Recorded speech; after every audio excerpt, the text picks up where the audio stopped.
Thank you, listeners, for joining us. So excited to have today's program here on Elko Live. We have been waiting to kick this off on the radio, and now all the guests are here.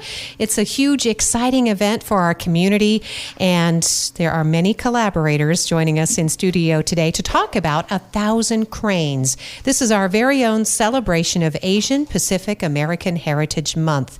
And leading the charge, we have Gail Rappa. And Gail, you look so refreshed. You must have had a nice long weekend. I did, yes. Thank you. Yeah, no, that's... I'm ready for the couple weeks ahead. That is awesome. Great. So ready for a couple weeks ahead. And of course, that is all leading up to this wonderful celebration. Now, if you wouldn't mind maybe taking us back a little bit, how did it get started that we would have a celebration of this month? Well, actually, it got started in a conversation. Frank Sawyer, who's sitting right next to me, who's a GBC webmaster and also longtime member of Silver Stage Players.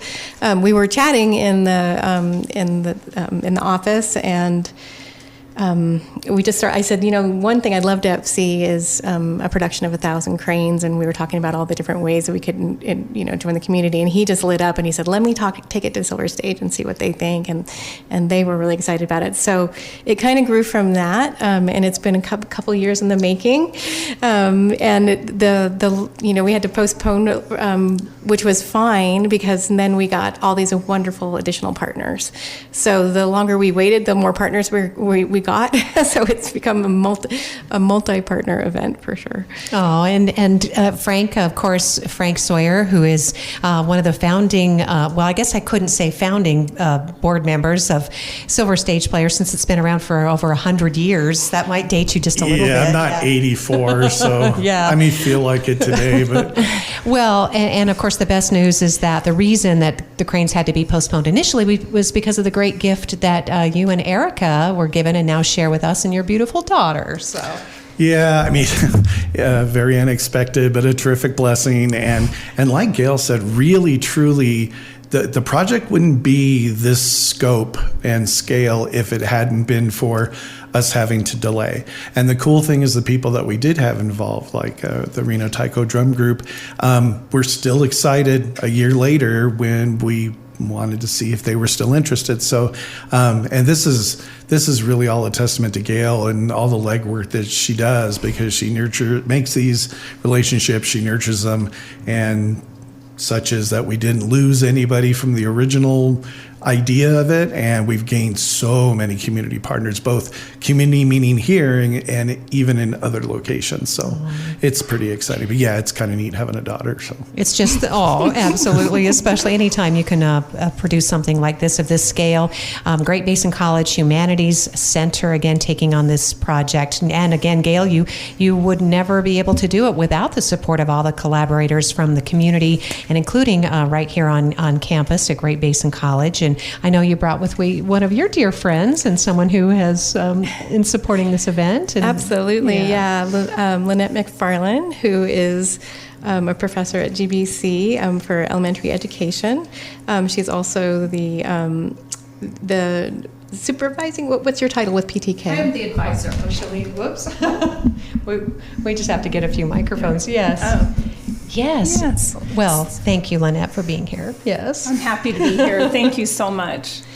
So, yes, you are with PTK. You're the advisor for this group of students who have taken their work to the national stage and brought back some amazing awards. Oh, yes, we are so proud of them. And I also am a co-advisor with Jennifer Steger, and she oversees all of the research projects that our students undertake. But yes, we are now participating regionally and internationally. In fact, one of our students, Carissa Senna, just became a region. Well, actually, she is a regional for vice president, international vice president over 9 states and 3 other countries.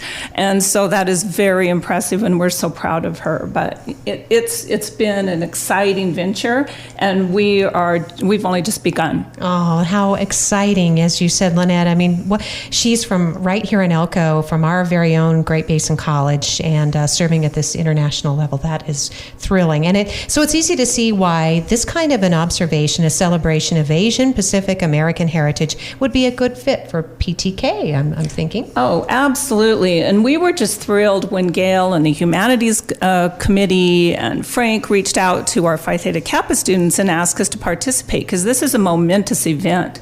And we are celebrating diversity and equity and inclusion, and we are all in. And our students are so excited. In fact, we are going to take the lead on providing an Asian Japanese dinner for 100 people. In fact, Tapanaki is preparing a dinner for 100, and then we're also working with Blue Moon, and they will provide 100 California rolls and crystal shrimp rolls. And this is also, a gift from the Student Government Association, because they're helping to pay for the dinner.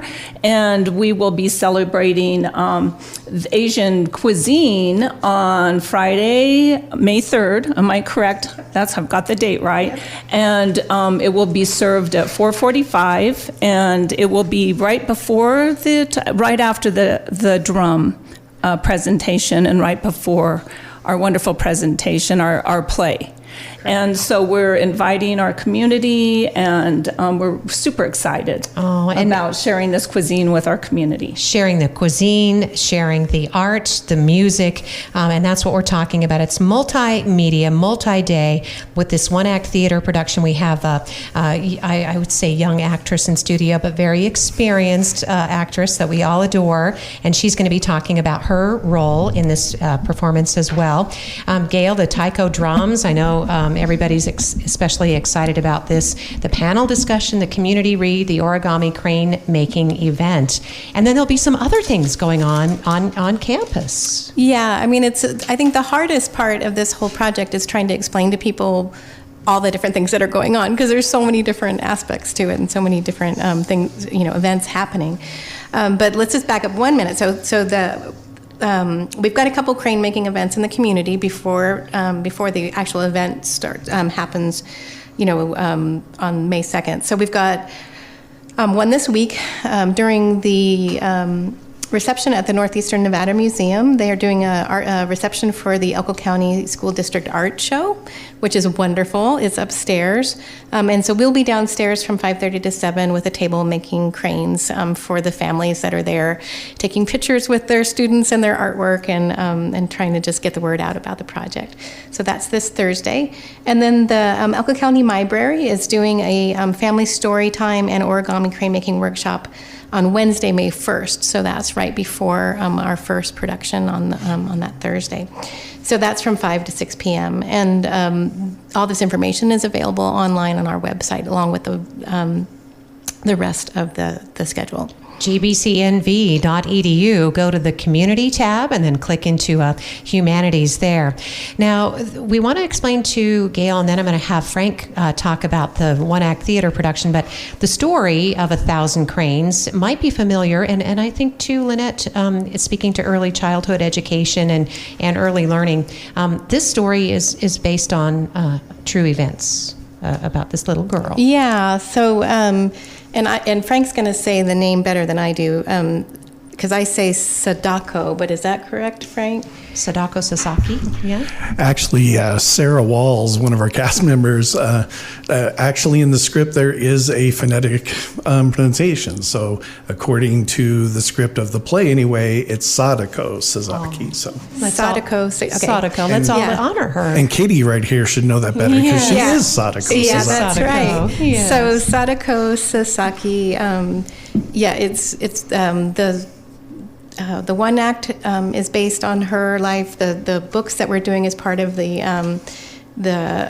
community read, which we can talk a little bit about later, is based on her life. And she was a young girl when Hiroshima was bombed. I think she was two when Hiroshima was bombed, and that's her hometown. and her grandmother didn't survive it, but the rest of her family did. And then when she was 11, she developed leukemia, and so. There's a couple of different versions. Some of it, there's the fictional version, and then there's the true story that, and they're both basically, the same. It's just slight changes, but it's basically that she was told about a Japanese folktale that if you fold 1,000 paper cranes, that your wish will come true. So it's a beautiful story. It's not. It's kind of a bittersweet, but also hopeful story. So if I can bring Lynette back in too, and I promise because the theater aspect of this is so important because it brings this story to stage and to life for the audience. But Lynette, we know that PTK, student government, a lot of people work to make sure that these books were available throughout the K through 12 in our school district of teachers who wanted to participate. Exactly, and we're just so excited about it. Our Phi Theta Kappa members were able to raise funds, $500, to purchase books. They're leveled readers about Sadako. I keep calling her Sadako. Close, right? And she's near and dear to my heart. We've all fallen in love with this legend. And so we're able to distribute these wonderful books to children and students from pre-K clear up through high school.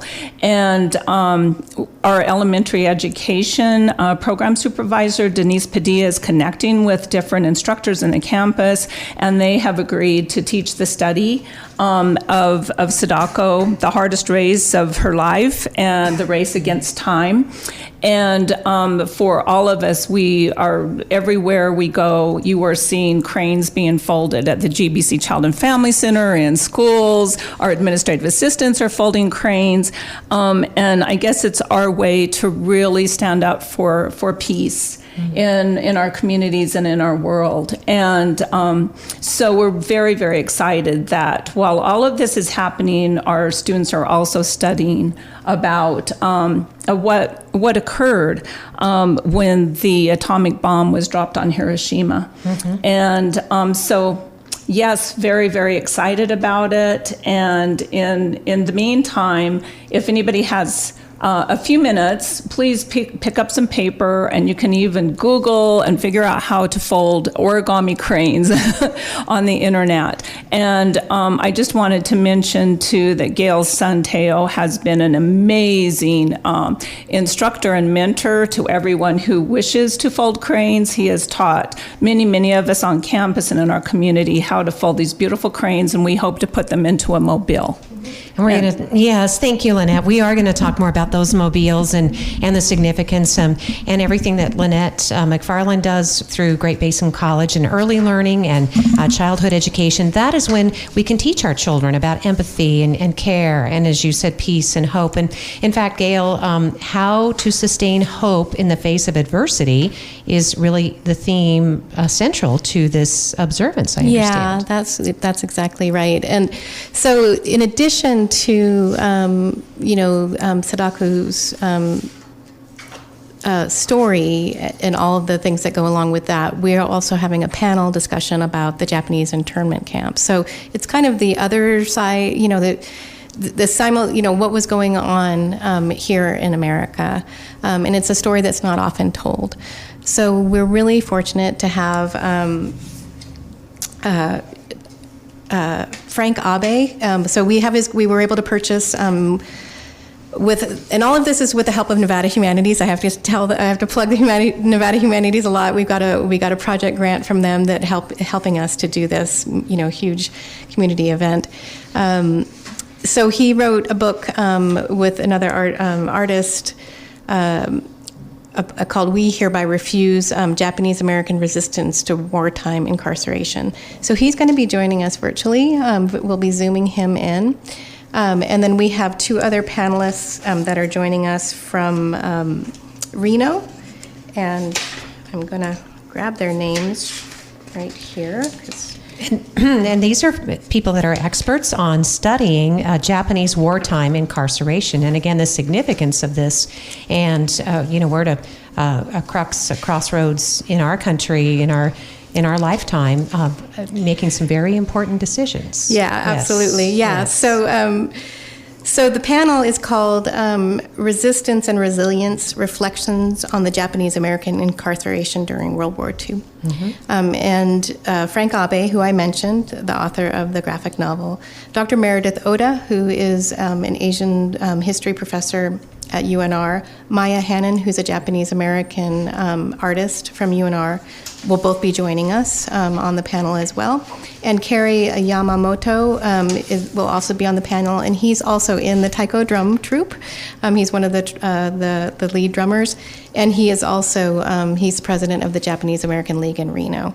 And we even have expert facilitators, which is my favorite thing ever, to Dr. Stephanie Montgomery, who has a PhD in Asian Studies. She works for the Nevada Arts Council. She and our own GBC, Dr. Ethan Hockley, are going to be facilitating the panel, and they have a wonderful lineup of questions and things like that. So all of this is happening. We need to mention the dates to save: Thursday, May 2nd through Saturday, May 4th, with the panel discussion, as you said, on Friday, May 3rd on the Great Basin College campus. That's right, yeah. Okay.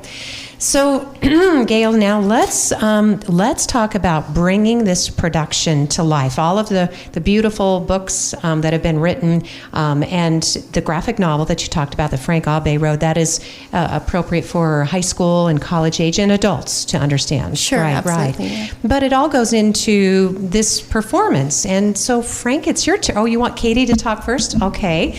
Well, I would like to introduce, for those of you who don't know, our actress who is portraying young Sadako, and she is Katie Ashley. And Katie, you have tackled a lot of roles before, but I'm wondering, being a mother yourself, what this role might mean to you in this one-act production that you're doing. This role has very quickly became just this bloom in my heart. It is very difficult for us who are in it to get through it without crying almost every time. There's so much hope and there's so much courage that this little girl shows, and getting to portray that on stage is an amazing opportunity, and I can't thank Frank enough for that. Well, we all have such confidence and so much love for the work that Silver Stage Players does. In fact, you're working with some other players, a very small ensemble cast, but you all support each other very well in this. Yeah, there are 4 of us total, and we, I think, work well together. I think we leave all the drama on stage instead of off, but just being able to surround oneself with a family outside of your own family is a very wonderful thing to have, and being able to work with these people so closely has been amazing. So you have Derek and you have Sarah, and who else is in this production with you? And Brian Fry, he will be our live musician during the show. Okay, so this will tell the story again of, it's very poignant. It is a true story. This theater production is based on the true story of Sadako Sasaki, diagnosed with leukemia 10 years after the atomic bomb was dropped in her hometown of Hiroshima. While in the hospital, Sadako dedicates her time to folding 1,000 paper cranes with the hope she will get well and explore the question, how do you sustain hope in the face of adversity?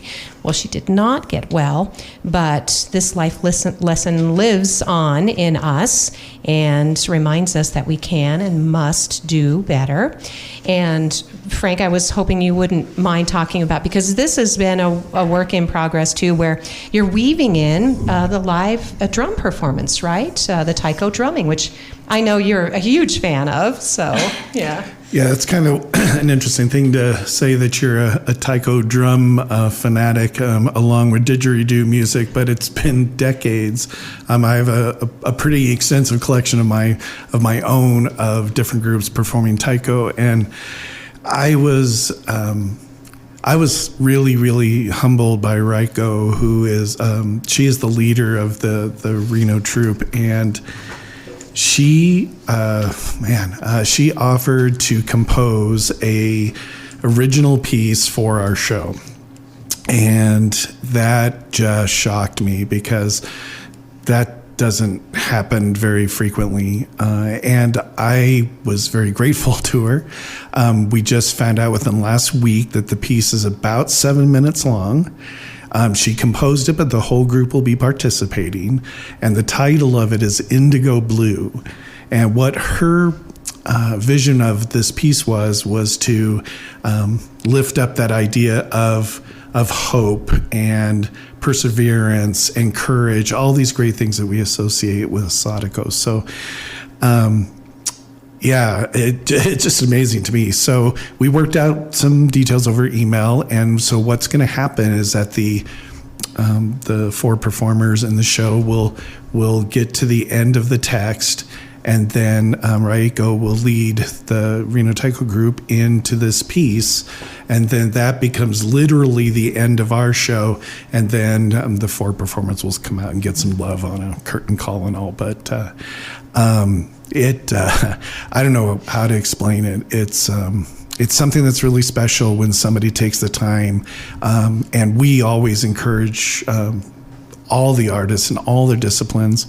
I've done a lot of shows that have incorporated, local artist talent, but her doing this and their group has been amazing. So I have nothing but the hugest amount of respect, and sit here humbled that they would do that. So. Thank you, Frank. Frank Sawyer, of course, directing this production for Silver Stage Players. There will be 4 performances: Thursday, May 2nd, 6 to 7 p.m., Friday, 6 to 7, Thursday, 6 to 7, and then on Saturday. There may be different activities that are surrounding this event, either leading up to or following. So you can certainly attend one or all performances. They're being offered free of charge. This is a one-act play by Catherine Schultz Miller. Frank, it runs about 50 minutes or so. Is that about right? I've done some very loose timing during rehearsals, which of course we may have breaks and stuff. But yeah, I would say, probably 45 minutes for the text, and then we're padding it a little bit to incorporate the Reno Taiko group. So yeah, I would say 50 minutes or so. And age appropriate? If we aren't emphasizing the World War II aspect of it. We are going to do some things to put it in a context. Mm-hmm. But we've been discussing things kind of aiming a wide age gap, probably middle grammar school up to anything past it, but really up to about freshman in high school, as far as the dramatic parts, the parts that do demonstrate a little bit about what happened the day Hiroshima was bombed. And so there are a little intense moments, and of course the ending again. You said bittersweet. I think that's a great word because, first of all, if anybody doesn't get encouraged by someone like this, that shows that no matter what hardships you may be going through, if this little girl could do this, you can too. You absolutely have the power to be able to overcome anything if you keep in mind what this little girl did, and how many lives she touched. They say hundreds of thousands of cranes are left at her memorial statue in the Hiroshima Peace Park, that it hasn't waned since, I think it was built in 56, 57. And many people travel even within the country of Japan will go to the Peace Memorial annually to lay cranes at her feet. So just remember, if things are tough, let Sadako inspire you, because courage. I don't know if I could muster the same amount of courage that this girl did. So thank you, Frank. That's just lovely. And again, this performance will be as part of the Great Basin College Humanities Department's celebration of Asian Pacific American Heritage Month. And Gail, back over to you. This is a time in our lives and in our world, and war is rising. It is not waning. So this message is not lost. And this is an important production to do in our community for a lot of reasons. And there's a special task for these mobiles, right? If you mind telling us about that. Yeah, so when we first were brainstorming the project in its first go around, we were like, well, it'd be really cool if we could make 1,000 paper cranes and make a mobile, and we're like, yeah, we can do that. We'll incorporate that as part of the whole project, which is still true, and we are, doing all our crane making. But after the recent shooting at UNLV, where 3 of the UNLV professors were killed, one of which was a Japanese American woman who was a beloved professor there, I brought it to the group to say, what if we make 2 mobiles and gift one to UNLV as a a token of remembrance, but also, again, hope for the future, because this is the world that we live in right now, and all of our students face that potential. And so we're now our goal is to make 2,000 cranes. So we'll see. And there's no deadline for making the cranes, so that's what's so great. And we've got plenty of paper. So all of our events will be doing it.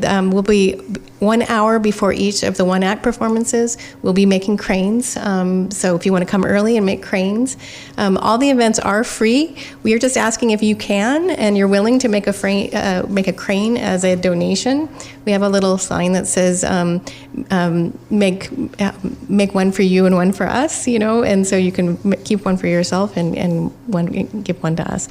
So it's really meaningful to have so much engagement from the community because, to be able to both have one mobile for GBC to have on display and one to gift to UNLV. Well, thank you, Gail Rappa, Humanities Center Director for Great Basin College. And that brings us back to you, Lynette. I know that you must have lots of thoughts in your heart and working with children the way that you do, and especially this story of Sadako Sasaki and the delicacy, again, of how we bring love and hope and joy to our children and celebrate their childhood. At the same time, we protect them, and we want to instill this empathy into them so that they understand what happened to this little girl, right? I mean, it's a delicate balance. It's a delicate balance, and I will tell you that we held a book study on Sadako. I said it correctly, on Sadako's life, and we all read the book, and of course there were a lot of tears afterwards. And one of our students made the comment that she truly believed that if she folded 1,000 cranes, that it may save her life.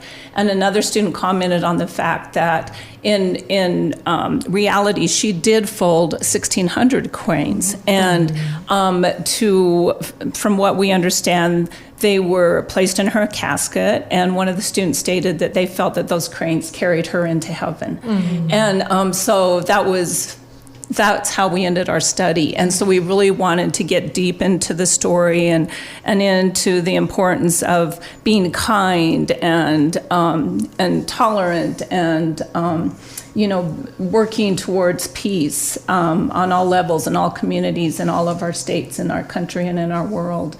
And as you stated, Lori, this is a time to really talk about peace because there is some turmoil taking place and that breaks all of our hearts. And so she has brought that awareness to all of us in our communities. So thank you also to Gail. She has worked day and night to bring this absolutely beautiful experience to our communities, and we all thank you.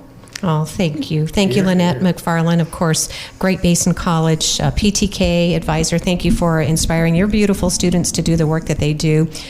We know that each of them inspires 1,000 cranes within their kindness and their good works. I mean, these cranes are symbolic, but they can also represent our various kindnesses, whether it's 1,000 kindnesses in a lifetime or in a month, if you think about that. So Gail, you, I know this is really important to you personally, but it has to feel good to see it become such an important project for everybody else. It is amazing, and I feel like I just could gush on and on and on about Lynette and PTK and the education department and Silver Stage Players. I mean, I haven't even seen the production. I'm waiting because I don't want to, and the amount of time and energy that they've put into it, and the costumes and the sets and everything. I mean, it gives me goosebumps just thinking about it. So I'm super excited. But all of our partners, the Myberry is participating, the museum is participating, of course, Phi Beta Kappa, the Chamber, Nevada Arts Council, and of course Nevada Humanities, which helped with so much of the funding. And that we're able to bring out the taiko drum group, which I don't know that we've ever had a taiko drum group in Elko before. And for those of you who don't know about taiko drum, it's a traditional Japanese drumming, and it's very dramatic, and it's really exciting. They're bringing, I think, 3 big drums, she said, of the big ones. Then they're huge. They're taller than I am, I think. And so those will be on stage. So it's just a lot of really exciting things that have come together. And one thing that I don't know that I've told you guys, but I lost a brother to leukemia. So this story is very dear to me because, I was 10 when I lost him. And so for me, this would have been a helpful story to know that to have hope for the future, because it's hard. I mean, it's hard. It's hard for us as adults, but it's hard for children to lose people. So this is in that way very, very tender and dear for me. But I wanted to make sure, because Friday's got so many things going on. Can I talk a little bit about that? Oh, please, yeah. Yes. We will keep talking about this, but yes, dissect this schedule as much as you like. Yeah, I know, because Friday we've got so much stuff. So Friday, May 3rd, at 3:30 till 4 is the one standalone taiko drum concert. All the rest of the concerts are tied to the one act and happen when the one acts happen. This one is a standalone, so 3:30 to 4, and then it's followed immediately from 4 to 6 with a whole bunch of really cool events that are going on in the Leonard Center, in the theater, and the solarium for celebrating arts and humanities, and of course Asian Pacific Awareness Month. So we've got origami crane making going on. We've got the release party for Argentum magazine, which is GBC's arts and literary magazine. That's always really cool. So that's the first time it's like you get to see it in print. And this for the 2024 magazine. The ceramics department is going to have their bowl sale in the solarium as well. And there's going to, the Student Government Association is doing paper lantern painting during that time as well. So that starts, so if you come at 3:30, see the taiko drums, stay for all the events. The food, as Lynette said, SGA, is helping to fund the Asian food buffet. And they'll from 5 to 5:30, there's going to be a youth karate demonstration in the fitness center. From 5:30 to just right before the production starts at 6, there'll be a Tai Chi demonstration outside the GBC theater. So lots of stuff going on. And we also were able to borrow a traveling Asian history. Let me get this right. Asians in Nevada history display, and that will be on display in the solarium as well. And that gives you a really broad, so beyond just the Japanese history, but Chinese, Philippines, everybody, all the history for Asians in Nevada, that will be on display as well. So Friday is just jam-packed. Then we have 2 shows on Saturday. One is a matinee. So sometimes for the younger kids, that's a little bit easier to take them during the day, and then an evening performance as well. We have a dragon, too. There'll be a dragon? There's going to be a dragon, yeah. So the taiko drum group is bringing, they have this huge red dragon puppet that they do as part of their production, so that will be there as well. So yeah. Definitely. You have to come to see the dragon. Yeah, definitely. There's so many things. Again, the way the community has come together in celebration. This is a community that recognizes the significance of humanities and allowing things that are different to bring us together, and a great exploration of what it's like to be human and be unique. We have our Native American culture. I mean, the incredible drumming there. If you've never been spiritually or emotionally moved by that, the Basque people, certainly Hispanic, the Filipino, as you mentioned. This could just take us in so many different directions, thanks to GBC Humanities, and as you said, Nevada Arts, and all these organizations, Gail.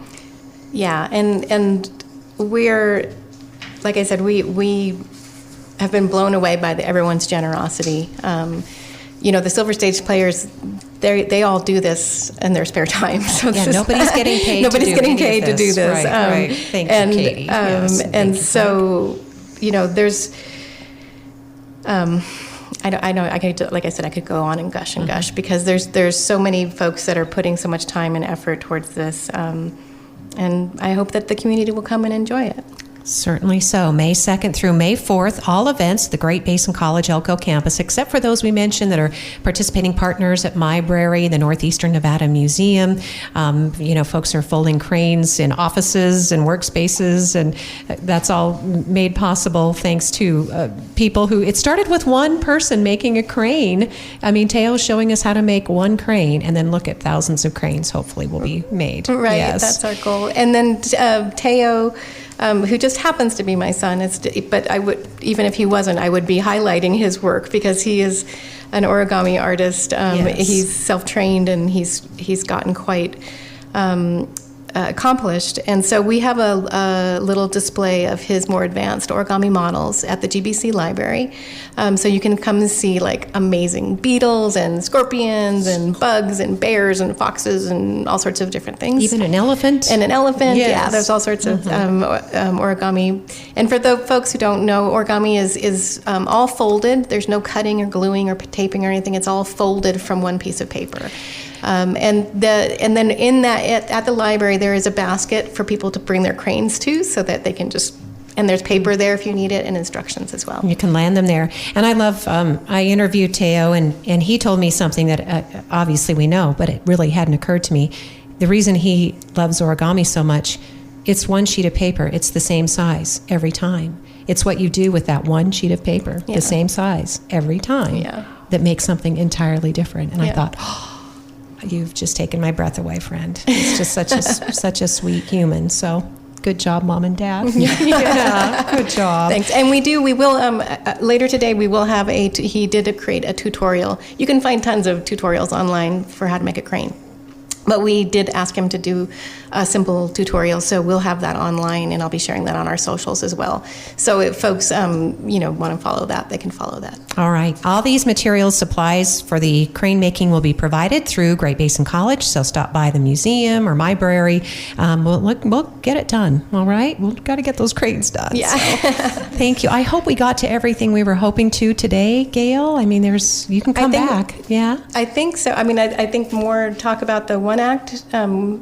Gail, Katie or Frank.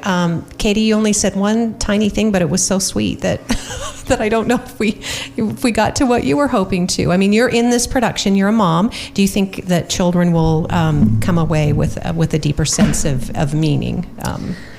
That's such a serious topic, right? Yeah. So I think a lot of the younger kids will be mesmerized by the colors and what's happening.